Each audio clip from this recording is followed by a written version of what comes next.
Wednesday, August 26th. I'm Rim. I'm Scott. And this is Geeknights. Tonight we review and then do some final thoughts on Bokurano.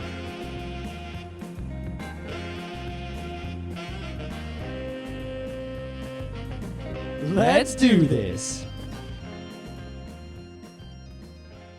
I actually had a pleasant surprise coming out of work today for lunch. I wander over to Bryant Park, gonna get me some French lunch.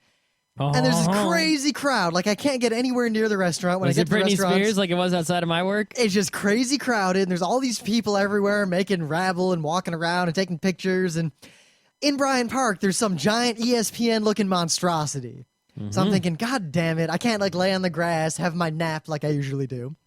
So I eat, and then I walk over there. I wonder how much you have to pay the city to let them to get the rights to put a monstrosity there for a day. I don't know, but this summer... They do it a lot. Well, this summer, more so than any summer, it seems like they have just been really milking it because the grass in Bryant Park is fucked. I don't know why they just don't, like, put down some turf.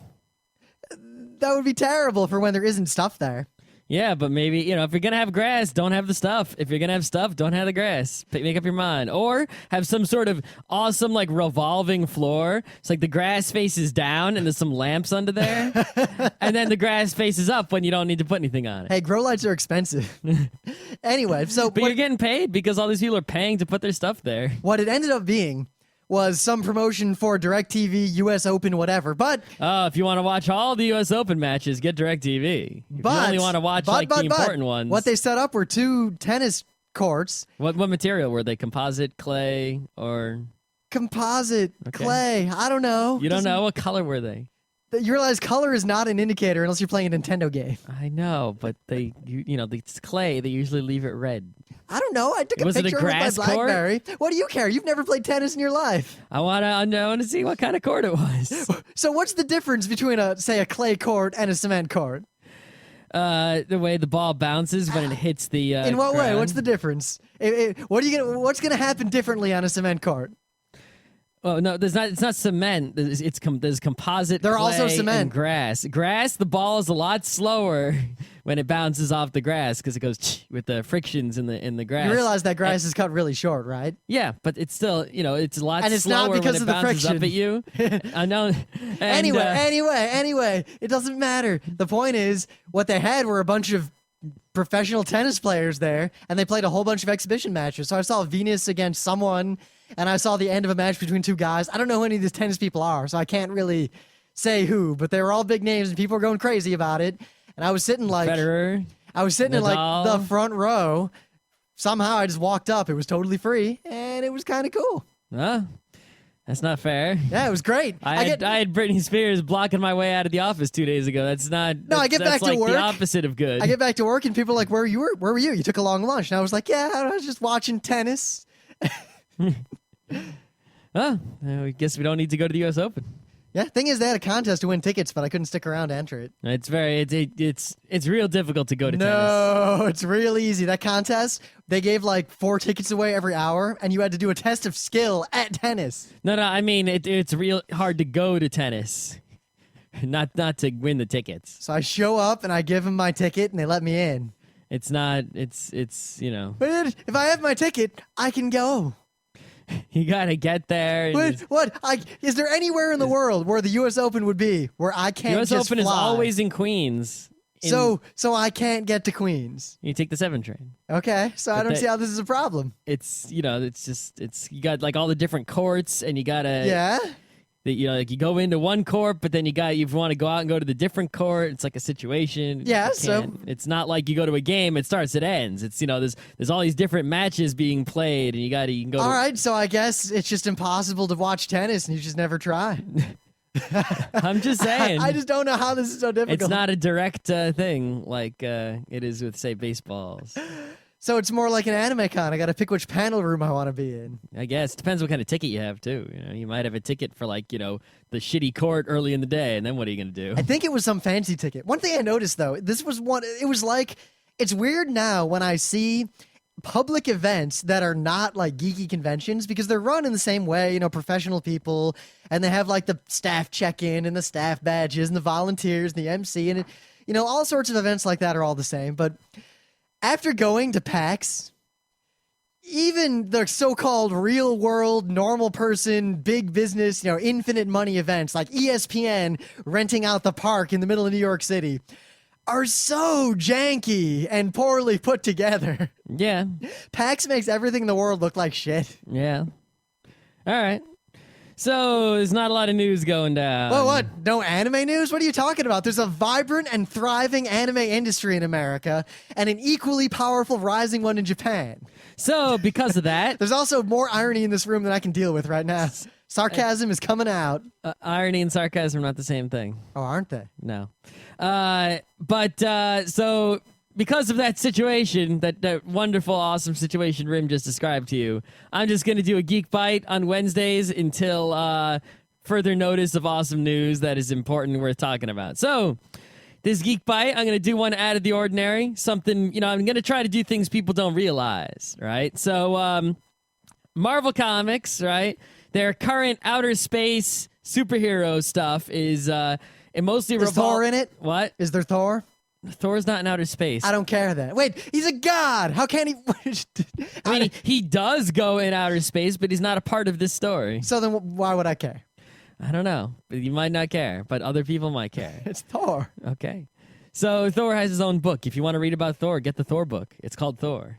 Anyway, so there was a book called Annihilation, and then there was a sequel, Annihilation Conquest, and there's a bunch of related books like Nova and Guardians of the Galaxy, and there was a Thanos book that sort of started off way back, like in the early 2000s. I have that actually. But anyway, these are all the Marvel outer space stuff, and it's really good. It's done by these guys, Abnett and Lanning, who don't get enough respect.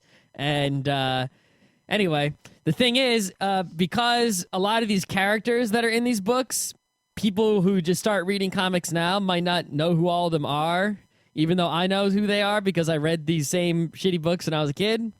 They came out with a book called Annihilation Classic that basically has a bunch of origin stories for a bunch of the characters that are in Annihilation and Guardians of the Galaxy and such. So that, if you are reading Annihilation now and digging it, you can read the old 70s and 80s comics and 190s comic that sort of got the ball rolling. One thing I do like, even when it's a comic that isn't up my alley, whenever they remake something, I love to read the original and the new one just to see, what they drew and what they didn't and where it came from. Yep. So I'm reading this, and it's got the origin of the bug, which is like a one issue from the 90s. It's got like this, it's got this really old comic, like a suspense story about the Groot, who's the big tree. It's got a story about Star-Lord and a story about like Drax the Destroyer and Thanos, just a short one. And it's an Adam Warlock story, the re-origin of Adam Warlock, because he was around before, but this is sort of like the second coming origin. But in the middle, right, those are all single issues that are put in this trade. There's also a entire 4-issue miniseries in here for Rocket Raccoon, who is one of the characters in Guardians of the Galaxy. Rocket Raccoon? Yes, Rocket Raccoon. That doesn't sound like it fits. He's basically just a space ranger kind of dude with a laser gun and a rocket ship, but he's a raccoon. He's actually a raccoon. Yeah, he's actually a raccoon. Now, raccoon, like the size and shape of a normal Earth raccoon, or some kind of he is anthropomorphic. a furry. He's a furry, but he's very small. Okay, I was curious. It matters. He talks. Anyway, so I'm reading. I read like the first thing in there. I read the second. How'd he get the rocket? You don't want to know. Was he just a raccoon and then he got the rocket? Yes. Okay. So he started out as just a raccoon. So anyway, so I'm like, why is there everyone else gets like a single issue, and why is there a Rocket Raccoon 4-issue miniseries in here, the whole 4 issues, and it's in the middle of the book? I'm like, so really, wow, that's like prime real estate. Yeah, it's like, okay, so the whole middle of the book, in fact, the vast majority of this book, probably almost half of it, is all about Rocket Raccoon, and the rest is just, other, single issues. I have a feeling you wouldn't bring this up unless it was either really good or really bad. Well, the story was, a story, right? Well, it was clearly definitely it's a story about a raccoon who gets a rocket. Yeah. It's about a lot more than that. But, the story wasn't like the greatest story ever, but it was definitely different. It wasn't what you would think it would be. It was something else, which it made it kind of interesting, even if it wasn't amazingly high quality. What was amazing about it was I turned the page to the Rocket Raccoon story, and I'm like, what the fuck? Why? The first page, I see it, and I'm like, what the holy shit? Why is the art on this Rocket Raccoon 4-issue miniseries from who knows when, maybe the 80s, I don't even know, right? I don't know, early 90s? I got to go look again, see when it was from. Why is the art on this so great? Like, there was the issue of the Bug from the 90s. It was not so great. You know, the other comics were like 60s and 70s comics. They did, the art was varying in quality. But there was like this Rocket Raccoon miniseries, like this greatest art. And so I looked to see who the artist was.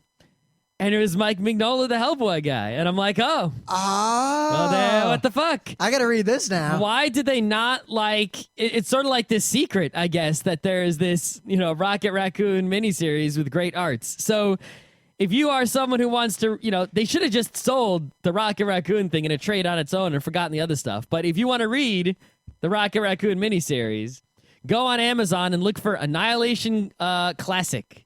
Oh, hey, I see. Okay, the origin story, at least, with all comics, if you explain the plot and just this happens, then this happens, they often make sense. But Rocket Raccoon won't make sense. I don't know. There's a one-sentence summary here that seems to make a lot of sense. All right, tell me what the sentence summary is. Rocket Raccoon comes from Half-World, comma, yes, in the Keystone Quadrant, comma, yep, an abandoned colony for the mentally ill. This is a run-on sentence, isn't it? Where animal companions were genetically manipulated to grant them human-level intelligence and bipedal body construction for many to become caretakers of the inmates. Yep. Colon. Yep. Rocket Raccoon was Half-World's chief law officer, parentheses, quote, ranger, who protected the colony against various threats. Yep. That sounds about okay.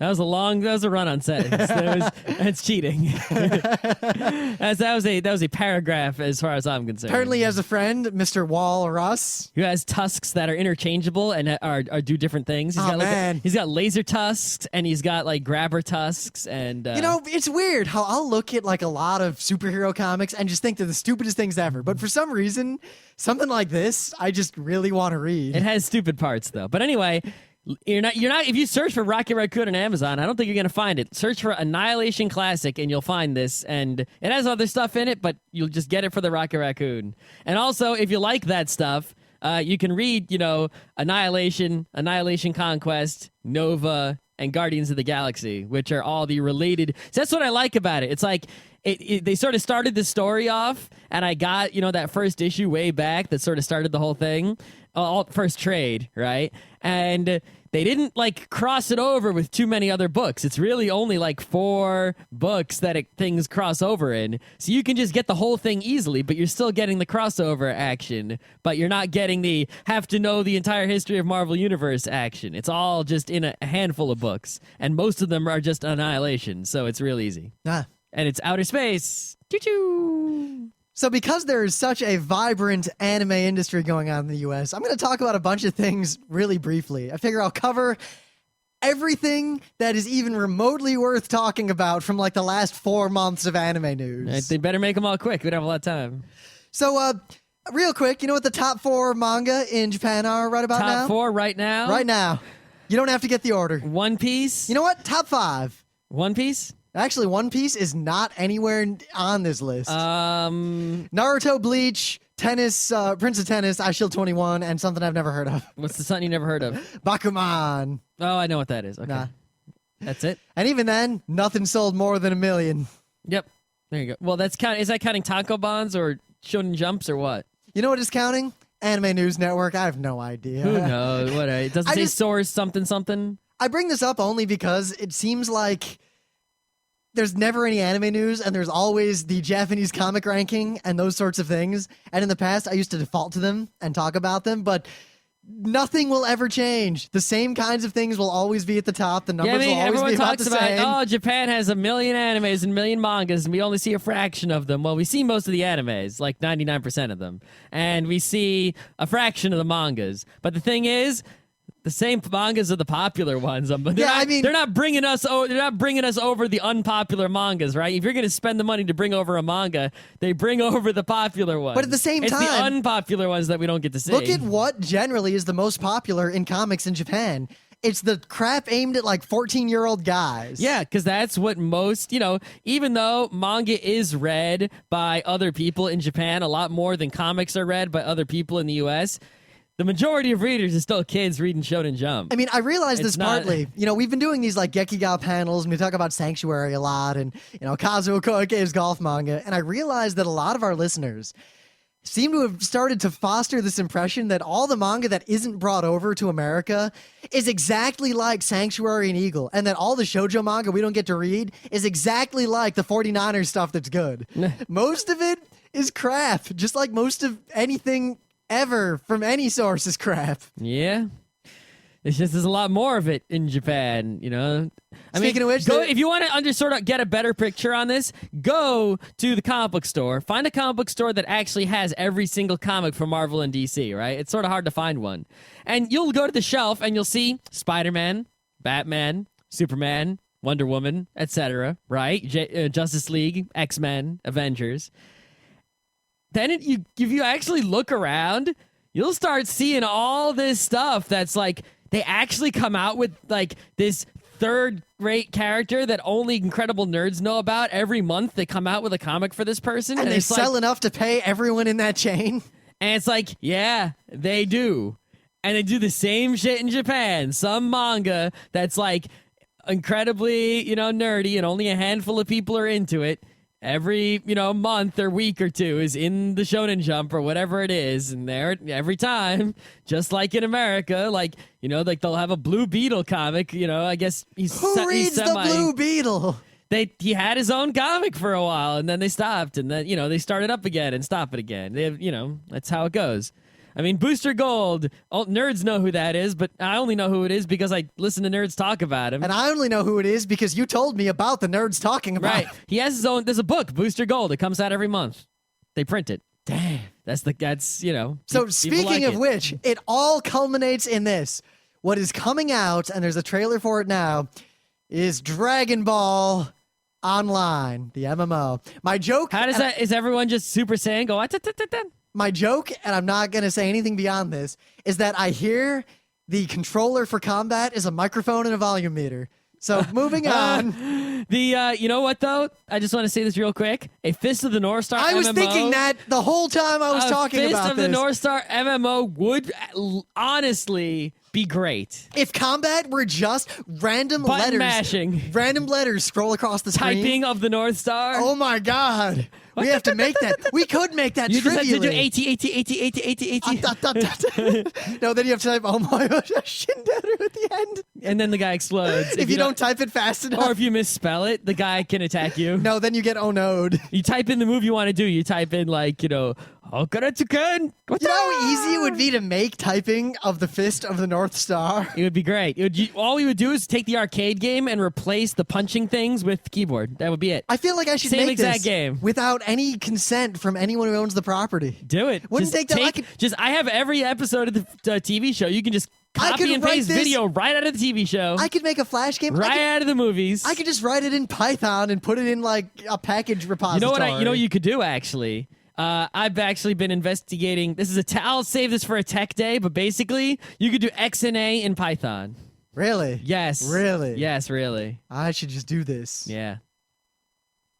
So, Mamoru Oshii finally is making another live-action movie. The first one since Avalon. Which sucked, even though some people like it. We think it sucks. Yeah, Daryl Big Surratt liked time. it. The thing is, I liked it, and then there was a twist at the end, and I was like, well, I saw that coming. I that didn't was like cool. any of it. I But thought it was then- just sort of boring, and then what the fuck? But then there was another twist, and then another twist, and then I just turned the movie off. Fuck that. It was bullshit. Well, I think the problem was also that it was hyped incredibly. I didn't even know it was Mamoru Oshii when I watched it. me either.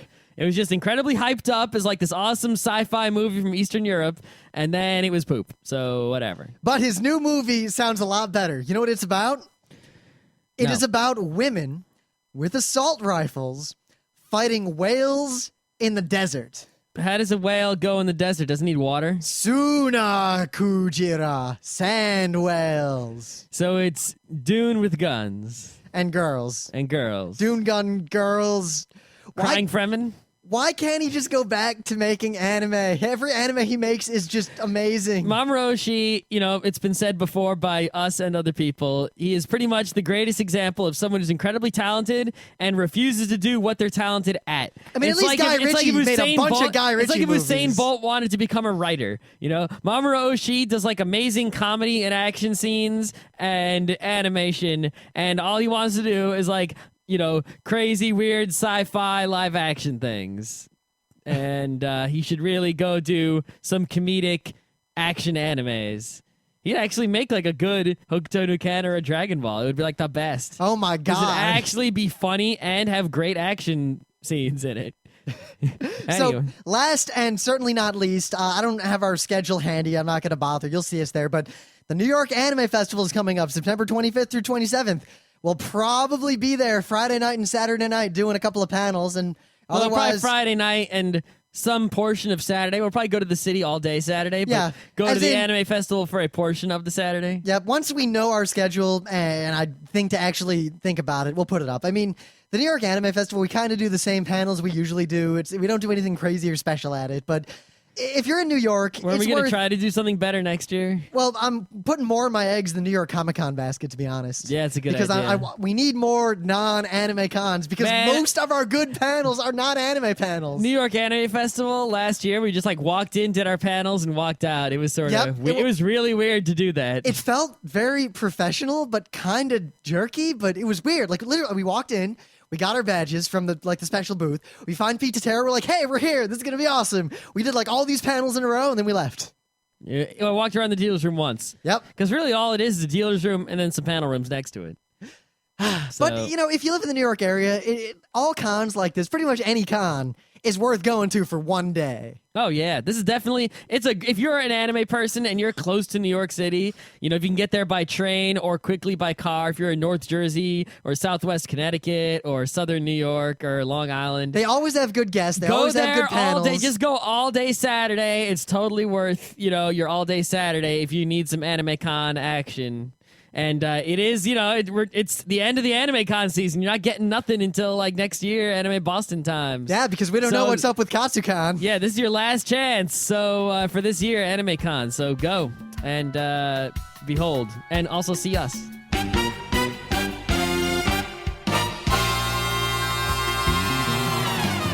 So, things of the day. I know I talked about how I was watching Irresponsible Captain Tyler again recently, and I cannot express to any of you anime people how great that show is. If you think you're like Gurren Lagann is great and you're watching it and you haven't seen at least some Giant Robo, Legend of the Galactic Heroes, and Irresponsible Captain Tyler, I have a feeling that's the only reason you like Gurren Lagann. Oh shit! I'm sorry. Smackdown. Gurren Lagann's okay. It's pretty good, but I'm getting the feeling the more I watch it that it's not that great. It's just there's a lot of homage to older, better shows.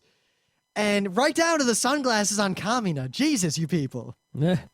Anyway, Irresponsible Captain Tyler is just such a great anime. And the more I watch it again, especially now, the more I realize just how utterly great it was and how much I love it. Yeah, I watched one of the episodes and I was like, yeah, it's as good as I remember it right It's there. it's got a lot of that, and we always call them the camaraderie shows. And it's got a lot of that in it. It's Here's Greenwood in space to a small degree. To somewhat.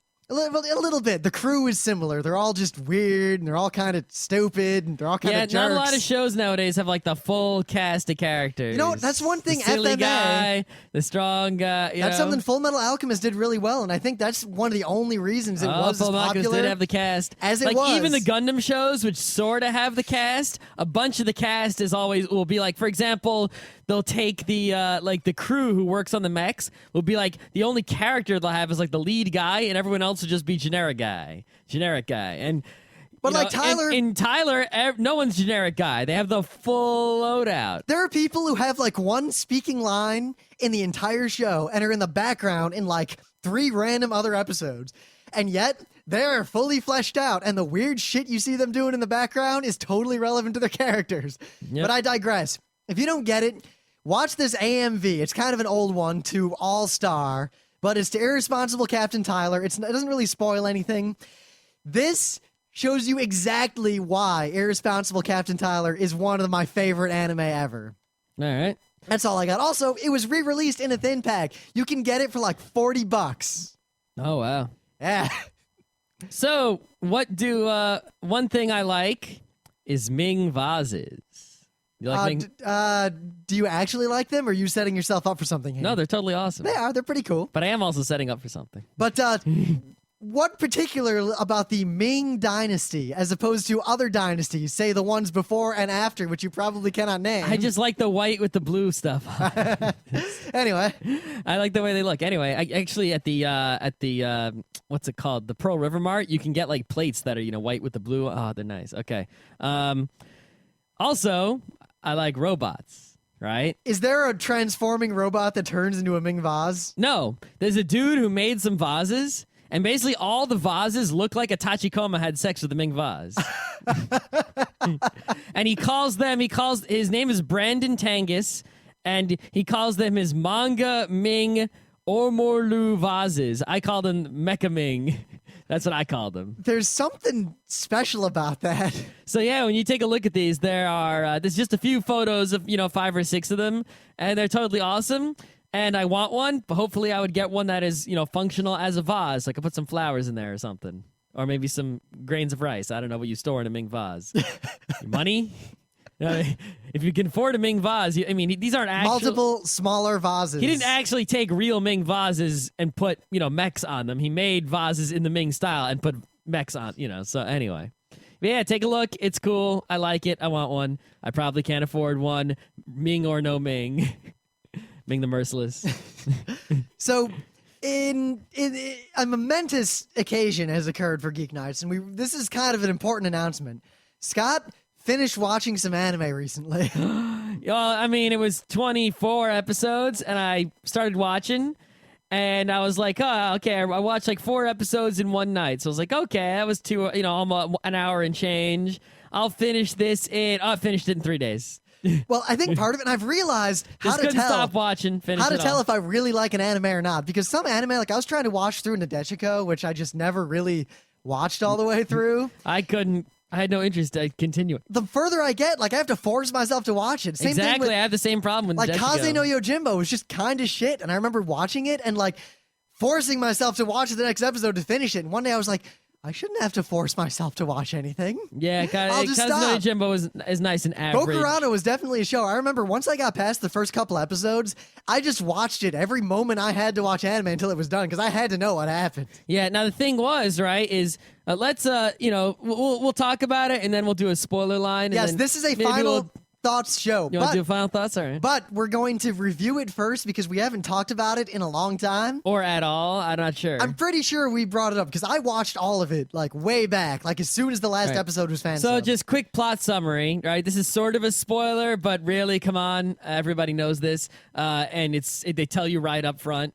Basically, the story is some kids are at nature camp. It's basically summer camp on some tropical island, right? And it's happy times in the summer, and they're hanging out on the beach, and there's a secret cave. And they go in the secret cave, and there's a weird guy, and some weird sci-fi shit happens. And basically, they think they're going to play a video game, but really, they end up piloting a robot to fight these robots and, defend the Earth from monster robots.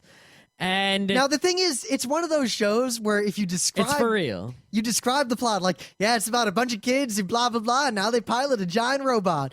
That sounds derivative and shit. The thing is, it's not. Every time they pilot the robot, one of the kids is the pilot, and everyone else just sort of sits there. Whoever is the pilot, totally dies. Now here's the thing: after the fight is over. Right away, the reason whether you win or lose. Oh, and if you lose, the whole world is destroyed. So it's either you die or the whole world dies, including you. So the reason I like this show, straight up, and I realized this when I was watching a couple episodes again, just to remember, is that it does the same thing that Death Note did. It has a world that is 100% self-consistent, where every character acts in a believable, responsible, rational manner. Or if they are irrational, it is very understandable why they were irrational. Yeah, it People go also- straight to the military. Everybody's like, does exactly what a smart person would do in that situation. Yep. The show also does the same thing that Utena does. You have a long list of characters, and you go through each character one at a time and examine, their personality and who they are and what they're all about. And then the battle at the end of that character's story arc, which of course they're going to die at the end of, right? Duh. That battle is a metaphor for that person, and then somehow that person's life is resolved. For good or ill or otherwise. Well, except for Captain Jerkface, who dies before. Well, anyway. Right, but you know what I'm saying is that that's how it goes. But it's a show that really Bokurano takes a bunch of children, confronts them with the inevitability of their own death, and you watch them very realistically grapple with the understanding that they're going to die, and them trying to come to terms with it and trying to come up with or just have a reason to leave a legacy behind. But also simultaneously working very hard and intelligently to get out of it and not die. The one of the best scenes in the And show also, is just when also literally to defend the Earth. it's not really a spoiler, but the kids basically people go straight to the military and they're like, "Oh, Jesus shit, this is what's going on right here." And the military is like, "Oh, really?" Yeah, and the they show immediately sort of go start look. like in the first battle, the robots are semi-invisible, even though they're making like big waves and destroying things. But then in the second fight, it's just like, yeah, okay, the robots are out, everyone can see them. Yeah, like the fact that the show cuts to like the news reports of, "Oh shit, giant robots," and like the militaries of the world are reacting to this. And it's not portrayed like, in the news today, robots. It's like portrayed like real news. One of the kids' parents is like the news guy, and that comes into play later on, actually. Yep. Everything comes into play. But actually, I heard a story a long time ago. I think we did it as a news in some ancient episode about how the director of this anime asked the manga, because it was originally a manga. He asked the manga person if he could make it like, less tragic, because it was just so terrible killing these kids off every episode or whatever. And yes, well, if you're not I think aware, the manga person agreed, but I haven't read the manga at all. But I did watch the entire anime. It is I don't know how you could make it more tragic, really. Mohiro Kito is the person who originally wrote the manga Bokurano, and he is also well known for Shadow Star Narutaru, which that explains everything. which can be described as Pokemon if everyone were depressed and people fucking die. Yeah. Oh wow, this guy is just hitting two. And then, something else you have to know about this anime. Oh, Scott, I'll just point out, I have not read, and I don't know anything about this, but one of his other works, a manga, is called Hallucination from the Womb. I never heard of that ever. So this guy seems to, and just looking at pictures and kind of scrolling through this, He's a winner. he is the Guy Ritchie of depressing. Oh, He is snap. Guy Ritchie of killing children and making you cry about it. All right, so something else to know about the anime. It was made by Gonzo, and that usually means that the trailers and the first episode are gonna have amazing animation and they're gonna look really awesome and get you all hyped up, but then it's not gonna deliver. This is probably the Gonzo show that delivers, the only one. It must have not really been Gonzo. Well, it was Gonzo. The thing is, we did some research and we found out a reason here's the story. why the show worked out. So Scott said that the director went to the mangaka to get permission to not have to kill as many children. Yeah. And the director is someone who I actually had not heard of. I had no idea who this person was, but Hiroyuki Morita. And Morita only directed one other major animation, and that was The Cat Returns. For Studio Ghibli? So Well, that's a pretty great one right there. So All he's, right, so all he's right. got two winners. The Cat Returns. So I'm really looking forward to see if But this how guy. do you wait? Okay, so he did The Cat Returns and he did Bokurano, two great shows, right? So, but you don't just get to direct Cat Returns for Studio Ghibli out of nowhere. How does this guy come out of nowhere and direct The Cat Returns? Well, he did key animation for freaking every Satoshi Kon work ever. Ah, I mean, he was key animator for Rojin Z, Perfect Blue. Well, that's an Ultimo work. Yeah, Paranoia Oh, so- Agent, so he- Magnetic Rose, also so related this to guy, Ultimo. so the guy who directed this, and he went to the Otomo and Satoshi Kon School of Anime, which is probably one of the best schools of anime to go to.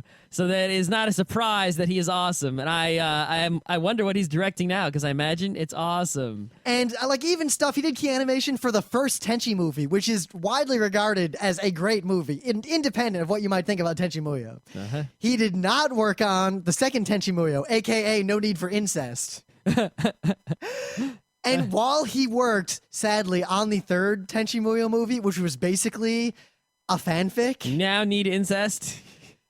in that movie, I note that he had no creative control. He just did the storyboards and the key animation and the unit direction for the already written shitty story. I can't blame him for that one. But Just getting paid. this guy is definitely one of the last people who kind of came out of the protege system, and I really look forward to what he's going to direct next. Yeah, this guy looks like a winner to me. He's the picture too of him in the Anime News Network, at least. He has a smile that it portrays one thing. I'm hot shit. I know it. You know it. Fuck you. You got to see the smile. It is just perfect. So, Bokurano is a totally awesome 24-episode show. You should totally watch it. I don't really have a lot more to say without spoiling the whole Yes, thing. the show is eminently spoilable. It's beautiful. I guess the animation is, it's not like the best animation in the universe, but it's really great. It stays great even towards the end of the show. One thing I'll say, it is like surprisingly on The mech model. designs are very unique. But like the show is on model to the point that I was kind of startled by it. Yeah, I mean, they have all these characters, and all the characters like totally stick. Like they don't, they're not just on model visually, but they're on model like the full character wise. And they start with a whole bunch of them, and obviously they decrease over time. The fact that they have that many characters in Guntron the anime here, and I'm sorry. People, if anyone knows what Guntron is, you'll get the joke. But they have so many characters. The first episode is like 1 million kids. You have no idea who they are. By the second episode, you pretty much know who they all are. By the third episode, you care about all of them except Captain Asshole, and don't worry, he dies. Yeah, I mean, it's kind of amazing how they have so many characters, yet they actually manage to get you to know all of them and care about all of them. And they introduce more characters, and it's not a burden. And that just shows you that they're delivering it in the proper way. And the show really is all about the characters. It's not about the robots that just happen to be there. The robot battle is just a metaphor for the characters. It does the same thing that Cowboy Bebop did, in that Cowboy Bebop had a world with an epic story. But the true epic story of the Cowboy Bebop world, the gate disaster and all that stuff, had nothing to do with the direct story of the characters. Cowboy Bebop was about these characters coming to terms with their own lives. Yeah, and like the sci-fi story was the of like where backdrop. these robots come from and all that stuff Is there. It's there. self-consistent. They tell you a bit more about it than the Cowboy Bebop tells you about the gate explosion, but it's not fully resolved. Because it doesn't need to be. It's not about that. It's not about that. But that Cowboy Bebop and this have a complex, self-consistent, realistic, interesting, and compelling world. But beyond that, the story is just about these equally compelling characters within that world instead of being about the world. It's also a relatively new, non-stupid, serious science fiction anime. It's kind of rare. Enjoy it while you can. And you only get one of these once in a while. The show, too, I just want to point out, before we get to the spoiler line, which I'm kind of itching to get to because there are some great freaking moments in this show. But aside from the fact that it made me cry like 15 or 16 times, and I cried continuously throughout the last 15 minutes of the last episode nonstop. Just like I was on the train and the whole time I'm just like not full on crying. Did the person next to you think you were weird? I don't know. It wasn't full on crying, but it was definitely that my eyes are teary. I didn't have any full on crying either, but it was definitely like, oh man. You get choked up. This is a man.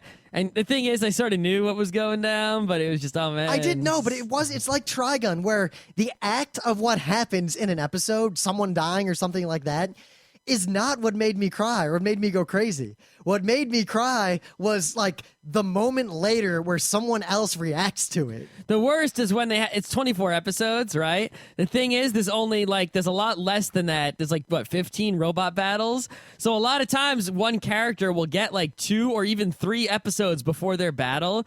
So they're really pushing this person onto you before they rub them out, and it's just oh, fuck you. You should if they did every character in just one episode gone, it'd be a lot less tragic and torturous. Granted, then again, but they don't let you off easy. I point out as a counterexample, Brado. Brado. You can Brado. This show Brados people continuously. It's horrifying. It's just Brado the show. So anyway, I want to point out one other thing. Before we get to the spoiler line, the music in this show is amazing. Oh, the opener is really great. I But really the music like the during the opener. show, I think, is just average background music. It is, but it's not good or bad. It's not like I'd want the soundtrack, but the opener is totally awesome. No, the music, the reason I say the music during the show is so amazing is because it's in the background where it should be, like complementing the anime, but not overpowering the anime, and it never appears out of place. There's no like random pop song in the middle or anything weird like that. I'll just, I agree with that, but those qualities that you are ascribing to it are exactly correct, but those qualities only give it the mark of good in the Book of Scott. 'Cause Well, to achieve the mark of great, you have to be like a Cowboy Bebop or something where I want the OST of all the background where music. where the form and function are intertwined. Exactly. So, but the opener is great. Well, the uninstall song. Well, the other thing I'll point out is that the show does the thing that Gundam Seed did, where the music is mostly this very one specific style of music during the show. But there are a couple of times during the show where music like the opener plays instead. Much like how in Gundam Seed, where there were those four... Gundam Seed has great music. But Gundam Seed has like one kind of music throughout the show, but there are like four Just scenes. watch Gundam Seed again. What am I Oh my doing? god. That show is so great. But there are like four scenes, like the scene on the island or the scene in the opera house where a different kind of music plays. Yep. And that music like stands out and kind of takes over the scene and pushes you away. Bokurano pulls that out a little bit. Yeah, they do. But that's Uninstall is just a great song. And also, song. there's a little bit of intertwining with form and function, but They also changed the closer halfway through the show. They do. And I like both that. closers are good. old shows used to do that a lot more. I don't know. Different shows mix it up differently. Yeah. I mean, there are some shows that are mixing it up constantly. I Like, think the closer of Bokurano was designed solely to make people who didn't cry at the end of the episode cry during the closer. possibly. So, Spoiler line. Woo! if you have not seen Or read the Bokurano, manga. do not listen past this point. We're going to spoil the ever-living shit out of this show. The rest of this episode is going to be, oh man, remember when X happened? Yes. And you do not want these things spoiled for yourself. Okay, so my two most awesome parts. Your two. I'm going to write down my two, and we'll see if they're the same. Give me a second. Here are the two most awesome parts of Bokurano, right? Ready? Awesome part number one was the fat kid, right? Because, all right, so there's this fat kid. I forget his name. I forget most of the characters' names, but basically the whole show, he's the quiet kid who doesn't do a lot, right? But then eventually he's chosen to be the next pilot, right? So you wonder what he's going to do. So the thing is, he goes out in his first battle, and the thing is, the robot is powered by like life energy. So he just doesn't move the robot at all. He stands perfectly still. And so basically, if he can survive this battle without moving the robot, he won't die. Well, he thinks he won't die. And he's correct. Because what happens is the enemy robot just freaking kills itself, and he makes it through the battle. And of course, that was symbolic of, the fact that his mom just tried to kill herself, and et cetera, et cetera. It's telling his story, right? So that was totally awesome. But the thing is, he comes back for another fight, right? And he says, his mom is happier now, and his sort of life is better, and he realizes that everything's cool, and he resolves his personal issues, and he's gonna fight to save the world. It's a world worth saving now. His fight is great. So all the fights up until now, the robot's this giant robot. It's kind of slow and it's kind of lumbering, and it's usually about whether the character is gonna not care and step on all the buildings, or try not to kill normal people and reduce collateral damage, right? But the robot has always been slow and lumbering, and like the lasers are useless. It always has to punch and kick. And so the fat kid gets in it, and they're like, oh man, he's the most dangerous kind, something. And when he fights in the robot, like the robot moves like elegantly and quickly, like it spins and kicks, and it's just wicked dangerous and just wins immediately. And it's like, fuck yeah, look at that. And no one else in the entire rest of the show is able to match controlling the robot in like an equally awesome way. Okay. And it was totally wicked awesome. But I have one other awesome All right, part. we'll alternate, because my number one, awesome scene number one, or maybe number two, because I have to get to the better one later. All right. The gun in the beginning, when the kids go to the military, and the military's like, well, call that dung beetle. That's a good one. That's and a then good the kids one. are like, dung beetle, come. And he just fucking appears, and the military guy's like, what the fuck? Jeez. And he pulls a gun on it right away. Yep. Just immediately pulls the gun on it. And of course, he gets screwed by that. He gets teleported, and then his hand lands on the ground, which is important for the rest of the show.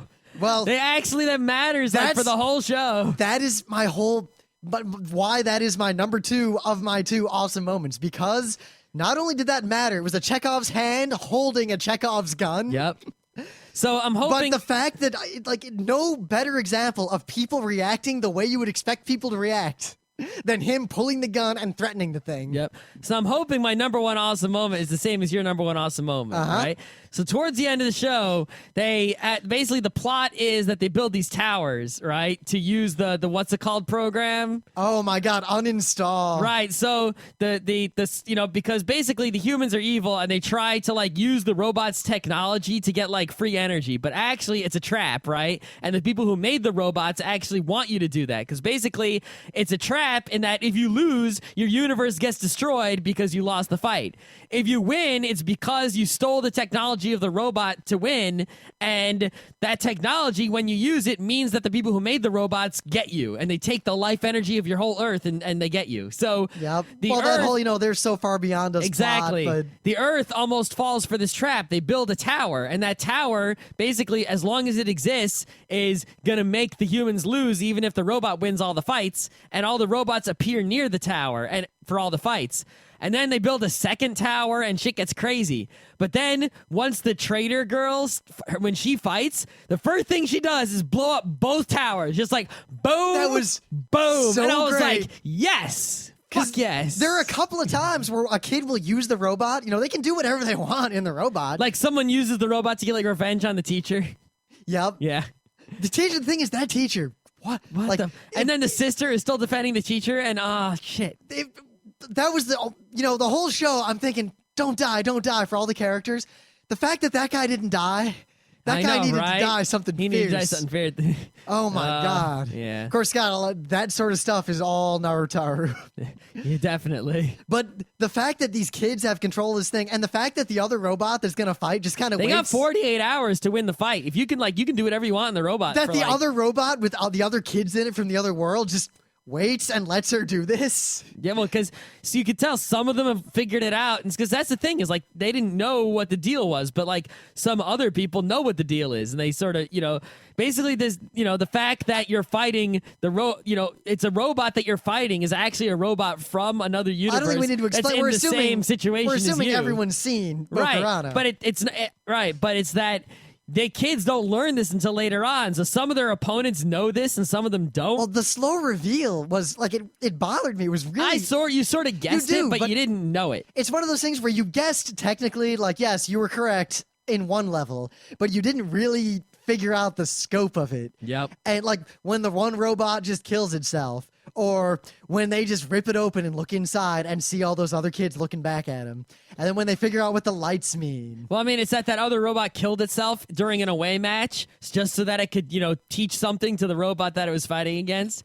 If they did it on the home match, you know what I'm saying? Yeah. Yeah, it's stuff like that. Well, I guess it would have worked also if they did it on the home match. But, the point is... When they get to the world where everyone's helping out the robot because the whole world is banded together to survive. Yeah. Now think about that. You're rooting for these kids. I like that one. You're rooting for these kids. You don't want them to die, and you know that their entire... Because they're the characters you know. Their entire universe and world will be destroyed if they lose.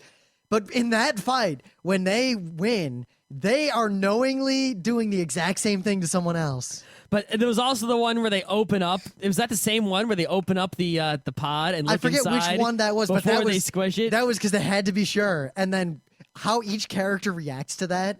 Well, the one guy, the person who was doing it was like, nobody look. He's like, don't look. I'm gonna look and don't look. But everyone else looked anyway. Yep. It was like, he had to know, but he didn't want to know because he was gonna die. So it didn't matter if he knew, but everyone else had to live with knowing. So yeah. Oh, as an aside, this show gets bonus points for making me cry when I see a chair.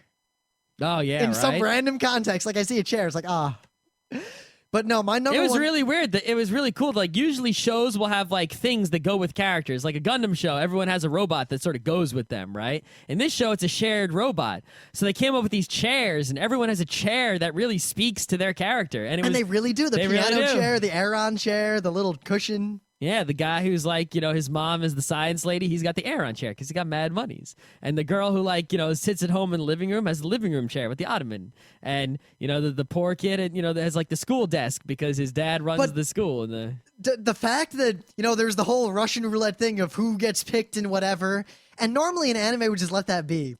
But toward the end, when you just find out, no, that whole rigmarole is just bullshit. He's just picking because he's an asshole. Yeah, it's like the show sort of makes you think that some of the things that are going on are like, part of the mystery. But then, no, really, it was just bullshit. The only real mystery is this stuff over here. And the rest of it was just, fucking with you. But speaking of that, when you find that out is my number one moment. When they pull the trick where you think the one kid has the gun and he goes to reach for it. That was so great. And then it was the traitor girl killing her own brother. Yep. Well, her brother was like the real bad guy in the show. Well, sort of. But then again, you understand. Like, you think about it, right? The robots they're fighting against aren't really evil. They're just all fighting for their own survival.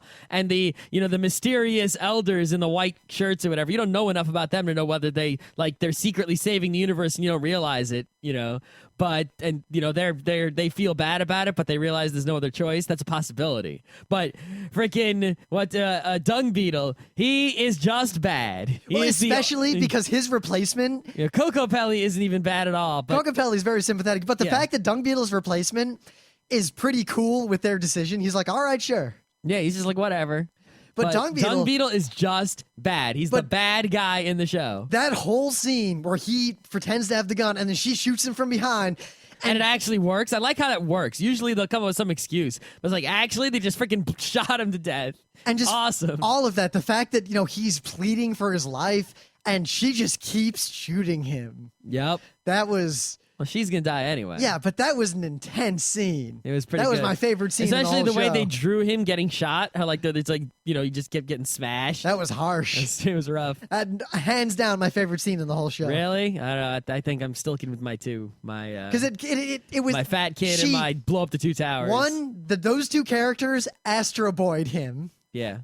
They did it well, and the whole scene that followed where then she fights and she reveals all the secrets and you learn that all the Russian roulette stuff is just complete bullshit, and you basically get everything you need to run out the rest of the show. So a significant portion of the show is spent concentrating on what's his name who has the sister Kana-chan and their mom, who they don't realize is their mom. And then, I love all those characters. That whole thing, is pretty much like the main focus towards the end of the show. Well, because that's really those are the characters that are left at the end that pull you, they start, those characters sort of stick out a little bit in the beginning, but then they sort of fade away to concentrate on the others. And then about halfway through the show, they push them to the forefront. So it's always whatever character is currently in the focus and them, and they're the focus until the end of the show. And we didn't even talk anything about the mom, the military lady. She is basically Astro Boy. She reminds me a lot of the gym teacher in Azumanga Daioh. I can see, a little bit. Yeah. A little bit. Yeah. Oh my god, this show is just great. Yeah. And the end... don't even get me started about the Sanctuary-esque Diet Man. The whole politics and everything about the show was great. Also, the science mom, who was kind of evil but good in the end. She's mostly evil, but not all totally evil. She reminded me to a strong degree of Ritsuko from Eva. Yeah. Same kind of character, same flaws. A little bit of paprika-ish. Yeah, a little bit. A little bit. But yeah, Ritsuko from Eva, totally dead on. More like, also Gendo, right? Yeah, I mean, come on. Yeah, a little bit. It was also the show had just really great. I'm not sure if it was stolen from the manga. Well, stolen. If it was from if this was from the manga or not. But the show just had great design and sort of everyday things. Like we talked about chairs. Like chairs are often a big focus for industrial designers. But people's apartments. And all these sorts of everyday cars. The show is it's not in the distant future, but it's in sort of a semi-future Earth. Like the helicopters and all these sorts of just everyday things were just so well designed. I'd like to live in a world where everything was designed that nicely. Probably it would only be the Japanese portion of the world where everything is already sort of designed better than the rest of the world. But, it was just the fact that, I don't know if that was just from the manga, that great sense of design, or if, any of that came from the animators. But regardless, it's there. And it really, it gives the show a great feel. And it also makes you wonder, the show is all about these robots from different universes that are all pretty similar universes. They all have a quote Earth, right? You wonder if, you sort of take it for granted that this is Earth. This could just be a story of any of the Earths that are all fighting against each other. It's not necessarily our Earth, right? Well, Bokurano, ours. Yes, but I mean, it could be, any Earth, but it just is. This is the Earth that you're paying attention to. But this could be the story of a universe that's alternate to ours. That it has different cars and different helicopters and different I don't know why that reminded me, but I was talking about the music and then we got distracted. The reason I wanted to bring up the music because the guy who did the music, Yuji Nomi, also did the music to Hinatori and The Cat Returns. Oh, that makes sense. And Whispers of the Heart. He actually did. He's the guy who did, he arranged Country Road. He did the music and did the arrangement of the core theme song. He didn't do much else. That's a good music guy. Yeah, so there was some. He's probably done a lot of non-anime music work. That's why he's so good. But good stuff, and the show is just great, and I loved it. And I have a feeling show. It's not like some of the. I mean, there's some other Gonzo shows that are okay-ish, right? Like we can talk about Last Exile. We can talk about Gankutsuo. This is the only amazing Gonzo show. It's only 24 episodes. The manga is going to come out from Viz eventually. The thing is, we don't need to convince you to watch it. You already watched it, or you're an idiot and you got the whole thing spoiled for you. But you know what? Good Even job, then, genius. Watch it anyway. The show is great, and I have a feeling it's a show that, 5 or 6 years from now, I'll probably rewatch at least one more time at some point. Yeah, I want to basically forget a lot of the show over a year or few, and then rewatch it again with some people. So Yeah, I basically watch the whole thing alone really quickly. Because one, it's a I good don't show want to to watch watch it with some people who haven't seen it, so I can just watch them cry because I'll laugh at instead of having to cry, I'll be able to laugh, or I'll be able to go It's kind of like when I was watching Gundam Seed again, and I was watching it with Emily, and I knew like when the island scene was gonna happen, and I'm just watching. I watched her the whole time, not the scene. Oh shit! But We gotta show, watch. I think there's some people that we have befriended recently who have not seen Attack the Gas Station. It's getting about time to watch that again. It Oh could my be God. an Attack Only One. Hey, Bokurano Attack Only One. Because there only is one. I know, but I'm just saying there's a joke to be made there. All right, I think we're done. But this show was just so great. And honestly, Watch the show now. that whole end scene was so like mundane and yet brilliant. I like how they saved the big robot battle for the end, right? Yeah, but at the same time, like how long it is, and he like brought food in with him, and then there's that whole super long denouement where you get like the sister telling the story, and that was when I cried at the end. I didn't cry in the entire last episode, really. Well, no, it wasn't. See, it wasn't just that the sister was telling the story. It was that the siblings of the other kids show up. Yep. It's like I didn't like you. If I was smart, I would, as soon as I saw the kids fighting, I would have known that they were those kids. But it's like the girl's like, you're those kids, and it's like, oh shit, they are. Oh my gosh. And the show basically ends on "Let me tell you the story." Yeah, it's like, fuck. And you wonder, like, if it had been that other world with like the people trying to cheer the robot on, right? They wouldn't have had to, right? But in this world, it's like, will anyone even believe it? It's like so few people know the real deal. It's like, oh man. Well, and then especially all those like political and Yakuza move rings to like conceal from the public what was going on. Yeah. And oh man, that was like all that cool stuff in the middle. But it was sort of Ava-esque in a way, in that, when the show sort of starts out, right? It's sort of like everyone is just living the normal life. Everyone's going to school, right? And then sort of like the world knows something's up, and then the final stage is just like the world is quiet. And it's just the people who are involved, and the rest of the world disappears. And that's Ava follows the same pattern of, okay, in the beginning, everyone's going to school having a good time. Then the world knows this shit is going down. And then the world is empty except for Nerve. And Bokurano has that same thing as Ava. It's look at it. It's Ava. It's Utena. It's what was the other show? That it's Death like, Note, in that it's so it's Death Note. It's right? so procedural and It's so precise. Right. It's all these. It's all these great things. These amazing aspects of all these great shows combined into a show that is not quite like any of them, but is like all of them.